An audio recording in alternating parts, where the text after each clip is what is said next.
Hello everyone. तो answer writing का day 5 है और आज जो डे 5 में हम क्या डिस्कस करेंगे, किस टॉपिक को लेंगे, तो हम टॉपिक लेने वाले हैं। वो टॉपिक किसका है? वो टॉपिक है जुडिशियल रिलेटेड टॉपिक। मतलब क्या, जुडिशरी में जो अपॉइंटमेंट होती हैं, जुडिशियल इंडिपेंडेंस होती है, या अगर हम बात करें जवाबदेही या अकाउंटेबिलिटी से संबंधित यहाँ पे टॉपिक है। इसके क्वेश्चन को हम यहाँ पे टैकल करेंगे। शुरुआत करते हैं, बात करते हैं। प्रश्न क्या है कि भारतीय न्यायपालिका की स्वतंत्रता संवैधानिक लोकतंत्र की आधारशिला है। मतलब एक चीज़ यहाँ पे इम्पॉर्टेंट है कि ये तो बात तय है कि जो भारतीय न्यायपालिका की स्वतंत्रता होनी चाहिए और यह लोकतंत्र से जुड़ी हुई है। लोकतंत्र का एक अगर बात करो बेसिक पॉइंट है या उसकी फाउंडेशन है। ठीक है, तो ये तो बात यहाँ पे क्लियर है, तो इस पॉइंट को भी हमें एड्रेस करना है। दूसरा, परंतु यहाँ पर लगा हुआ है, इसके साथ ही जवाबदेही भी सुनिश्चित होनी आवश्यक है। मतलब यहाँ पर दो पॉइंट है, एक तो हमें आधारशिला यह भी बताना है, दूसरा जवाबदेही को भी देखना है और इस पर क्या करना है, चर्चा करना है। अब देखिए, मतलब यहाँ पे बेसिक पॉइंट अगर आप समझो तो पहला पॉइंट ये आ रहा है कि न्यायपालिका की स्वतंत्रता। फिर अगर हम बात करें लोकतंत्र की आधारशिला, फिर हम बात करते हैं जवाबदेही, और फिर हम बात करते हैं कि क्यों आवश्यक है, या चुनौतियों को भी हम यहाँ पे टैकल करेंगे। तो अगर उत्तर लेखन का अप्रोच मैं बताऊं कि क्या इसकी अप्रोच होनी चाहिए, तो सबसे पहले हमें टैकल करना पड़ेगा भूमिका कैसी होनी चाहिए। तो भूमिका एक ऐसी होनी चाहिए जो ये बात बताती हो कि संविधान में जो भारतीय न्यायपालिका स्वतंत्रता है वो संवैधानिक अधिकारों की रक्षा कर रही है, संवैधानिक मूल्यों की रक्षा कर रही है। मतलब संवैधानिक मूल्यों की रक्षा की बात होनी चाहिए, प्लस चुनौती भी हल्का सा दिखा देनी चाहिए। किसमें? भूमिका में। अब ये कैसे आप दिखाओगे? तो अगर आप यहाँ पे देखें, यहाँ पे मैं भूमिका लिखूँ तो भूमिका में क्या लिखूँगा कि जो भारतीय न्यायपालिका है ना, भारतीय न्यायपालिका या इंडियन जुडिशरी है, ये क्या है? मौलिक अधिकारों की रक्षक है ना। या अगर हम बात करें क्या है, रक्षक है, मौलिक अधिकारों की रक्षक है। और क्या है? कार्यपालिका विधायिका में संयम, कार्यपालिका विधायिका में संयम बनाती है। यहाँ पे लिख लेते हैं, कार्यपालिका विधायिका की मनमानी से सुरक्षा करती है, मनमानी से सुरक्षा करती है। परंतु क्या, जवाबदेही भी आवश्यक है। क्या? जवाबदेही भी आवश्यक है। मतलब क्या, अगर मैं भूमिका में बताऊं, भूमिका में ये बात बता दूं कि हाँ, न्यायपालिका जो है वो भारतीय संविधान के मूल्यों की रक्षक है, कार्यपालिका विधायिका मनमानी सुरक्षा करती है, परंतु जवाबदेही भी आवश्यक है। अब इसमें अगर आप इस तरह से स्टार्ट करते हो तो मतलब क्या कि आप ये बताने वाले हो कि जवाबदेही क्यों। समझ रहे हो बात को? तो इंट्रोडक्शन में हमें ये चीज़ यहाँ पे दर्शानी है। फिर हम आ जाते हैं किसमें, मूल जो हमारे क्या है, मुख्य भाग हैं। मुख्य भाग में हमें क्या करना है, मुख्य भाग हमें कैसे टैकल करना है। तो मुख्य भाग में आपको क्या क्या देखना है? पहला तो आपको ये देखना है कि न्यायिक स्वतंत्रता का महत्व किसका? न्यायिक स्वतंत्रता का। ठीक है, अब यहाँ पर अगर आप देखें, यहाँ पे क्या बोला है, संविधान न्यायपालिका की स्वतंत्रता, तो इसका संवैधानिक जो स्वतंत्रता है इसका महत्व हमें यहाँ पे दर्शाना होगा। क्या करना होगा? इसका महत्व यहाँ पे हमें दर्शाना होगा। अब ये महत्व क्या क्या है, अगर हम बात करें महत्व की, तो किस तरह के महत्व दर्शाएंगे ये मैं अभी आपको बताऊंगा। तो पहले भाग में अगर आप देखें महत्व दर्शाना होगा, दूसरे भाग में हमें दर्शाना होगा कि संवैधानिक प्रावधान, स्वतंत्रता के संवैधानिक प्रावधान। ठीक है, कि महत्व तो है लेकिन इसके लिए संवैधानिक कौन कौन से प्रावधान हैं। तो मुख्य भाग ये हो जाएगा। तीसरा मुख्य भाग का पार्ट माना जाएगा जिसमें हम बताएंगे क्या, जवाबदेही की आवश्यकता। जवाबदेही क्यों आवश्यक है, जवाबदेही की आवश्यकता प्लस चुनौतियाँ।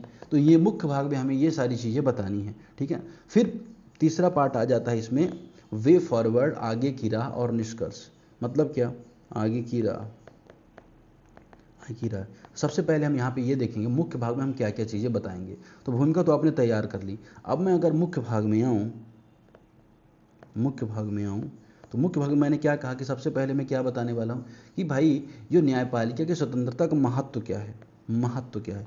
तो महत्व में आप क्या बताओगे, महत्व में आप ये बताओगे कि लेजिस्लेचर है, एग्जीक्यूटिव है, मनमानी जो काम करते हैं उन पर नियंत्रण है ना, नियंत्रण है, ठीक है ना, जुडिशियल रिव्यू के माध्यम से नियंत्रित करती है। फिर क्या, फंडामेंटल राइट सुरक्षा है ना, आर्टिकल 32 का एग्जाम्पल आप यहाँ पे देख सकते हो है ना, अनुच्छेद 32 और 226 ये आप दे सकते हो।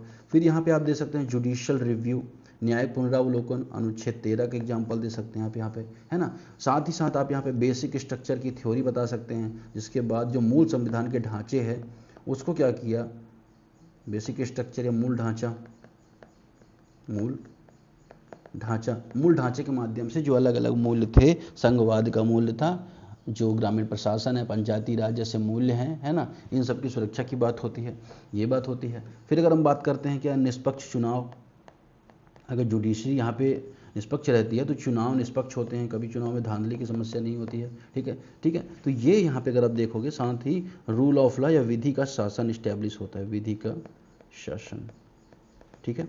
तो पहला मुख्य भाग तो ये कहलाता है। दूसरा मुख्य भाग कौन सा है, अगर आप देखोगे कि इसको लेके कौन कौन से प्रावधान किए गए हैं, ठीक है ना। प्रावधान अगर मैं बात करूं, संवैधानिक सुरक्षा, संवैधानिक सुरक्षा क्या है न्यायपालिका के पास, संवैधानिक सुरक्षा क्या है। पहला बात यह है कि उसको कार्यकाल की सुरक्षा मिली हुई है, किसकी, कार्यकाल की सुरक्षा है ना, कार्यकाल की सुरक्षा, ठीक है ना। वेतन भत्ते सीधे संविधान की जो तीसरी अनुसूची है, दूसरी अनुसूची उसमें भारित हैं वेतन भत्ते है ना, उन पर डिस्कशन हो सकता है लेकिन उनमें कमी नहीं की जा सकती है, तो वेतन भत्ते की सुरक्षा है। तीसरा अगर आप यहाँ पे देखोगे कि अनुच्छेद 50 क्या कहता है, लेजिस्लेटिव, एग्जीक्यूटिव और जुडिशरी में सेपरेशन की बात करता है, जिस वजह से जुडिशरी को पावर मिल जाती है, ठीक है ना। फिर क्या, अवमानना की शक्ति जो है, अवमानना की शक्ति है ना, अवमानना की शक्ति की वजह से अगर आप देखो जुडिशरी को सिक्योरिटी मिलती, कोई कुछ भी उल्टा सीधा नहीं बोल पाता। फिर क्या है, कॉलेजियम व्यवस्था, कॉलेजियम व्यवस्था, तो ये कॉलेजियम व्यवस्था के माध्यम से संवैधानिक सुरक्षा मिलती है। तो आप मुख्य भाग में देखो, मुख्य भाग में आपको सबसे पहले महत्व बता देना है ना, ये महत्व हो गया, फंडामेंटल राइट की सुरक्षा, जुडिशियल रिव्यू, बेसिक स्ट्रक्चर, निष्पक्ष चुनाव, ये सब इंपॉर्टेंट है, ये सब इंपॉर्टेंस है किसकी, जुडिशियल इंडिपेंडेंस है उससे। लेकिन जो सुरक्षा कैसे मिली है, तो कार्यकाल, वेतन भत्ते, separation of law, separation of power, अवमानना की शक्ति उनको मिली, जुडिशरी कॉलेजियम की व्यवस्था मिली जिससे वो अपॉइंटमेंट कर सकते हैं, तो ये सारी हो जाती है सुरक्षा। अब बात आती है जवाबदेही क्यों, है ना, अकाउंटेबिलिटी क्यों आवश्यक है। अगर मैं बात करूं यहाँ पे जवाबदेही की बात करूं, जवाबदेही या चुनौतियों की बात करता हूं मैं, ठीक है, जवाबदेही या चुनौती की बात करता हूं। तो जवाबदेही क्यों आवश्यक है, क्यों नियुक्ति में पारदर्शिता नहीं है, नियुक्ति में पारदर्शिता नहीं है। अब अंकल जज का कॉन्सेप्ट है, लोग अपने ही भाई भतीजों को नियुक्त करने की संभावना इसमें ज़्यादा रहती है, ठीक है ना, पहली बात ये। दूसरा कि वैकेंट सीटें, रिक्तियाँ बहुत ज़्यादा हो गई हैं, वैकेंसी बहुत ज़्यादा हो गई, जिस वजह से क्या हो चुका है, पेंडिंग केसेस बहुत ज़्यादा हो जाते हैं, है ना, पेंडिंग केसेस बहुत ज़्यादा हैं, एक तो ये इम्पोर्टेंट हो गया। फिर इसके अलावा और क्या, तो इसके अलावा अगर आप बात करें कि ग्रेवेंस रिड्रेसल मैकेनिज्म का अभाव, है ना, कोई अगर शिकायत होती है जुडिशरी में, एक बार जो जज हैं उन पर यौन उत्पीड़न के आरोप भी लगे, तो जो ग्रेवेंस रिड्रेसल मैकेनिज्म है इसको लेके प्रॉपर व्यवस्था नहीं है, ठीक है ना। अकाउंटेबिलिटी अगर हम देखें, जवाबदेही उतनी नहीं है।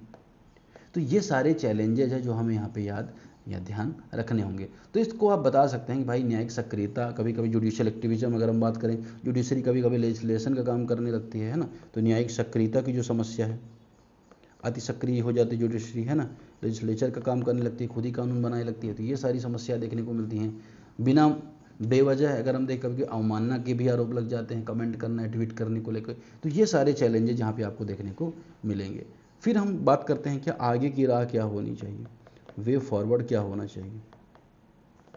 वे फॉरवर्ड वही होने चाहिए जो चैलेंजेस है। सबसे पहले अगर हम बात करें, पारदर्शिता को बढ़ावा मिले, पारदर्शिता को बढ़ावा मिले, ठीक है ना, विविधता को बढ़ावा मिले, विविधता को बढ़ावा मिले, है ना, तो को बढ़ावा मिले, एजीएस है ना, ऑल इंडिया जुडिशियल सर्विसेज की इस्टेब्लिश किया जाए, जुडिशियल सर्विसेज को, ये पुंछी आयोग ने भी रिकमेंड किया था, ठीक है, ये भी होना चाहिए। लोकल लैंग्वेज में अगर हम बात करें, स्थानीय भाषा, स्थानीय भाषा में न्याय पहुँचे, स्थानीय भाषा में न्याय पहुँचे,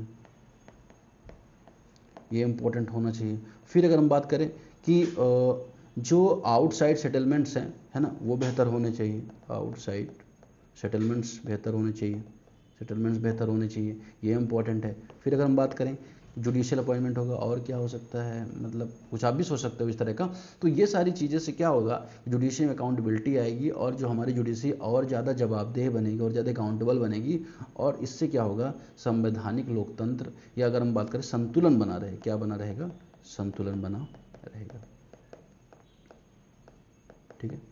तो ये चीज़ आपको यहाँ पे याद रखनी है कि किसके संबंध में, ये प्रश्न के संबंध। तो हमने यहाँ पे संवैधानिक जो न्यायपालिका की स्वतंत्रता है उसको भी बताया, आधारशिला है इसी के बारे में बताया, जवाबदेही भी बताया, और पूरा ये आंसर, ये परफेक्ट आंसर, देखिए परफेक्ट आंसर तो कुछ भी नहीं होता, लेकिन अगर आप इस तरह से लिखते हैं, पॉइंट्स में लिखते हैं, जल्दी जल्दी लिखते हैं, तो आप बहुत अच्छे मार्क्स यहाँ पे गेन कर सकते हैं। तो इसी तरह से इस पीडीएफ को आप प्राप्त करने के लिए इंडिया द फेस बाय दिवस द्विवेदी चैनल में जुड़ जाइए, वहाँ से पीडीएफ आपको मिल जाएगा। और डेली आंसर राइटिंग, मैं डेली तो नहीं बोला हूँ, लेकिन हाँ रेगुलर बेसिस पर आंसर राइटिंग मैं करवाता रहूँगा, 100 200 300 वहाँ से जितने भी हो सकेंगे, अलग अलग थीम पर मैं आंसर राइटिंग करवाऊँगा।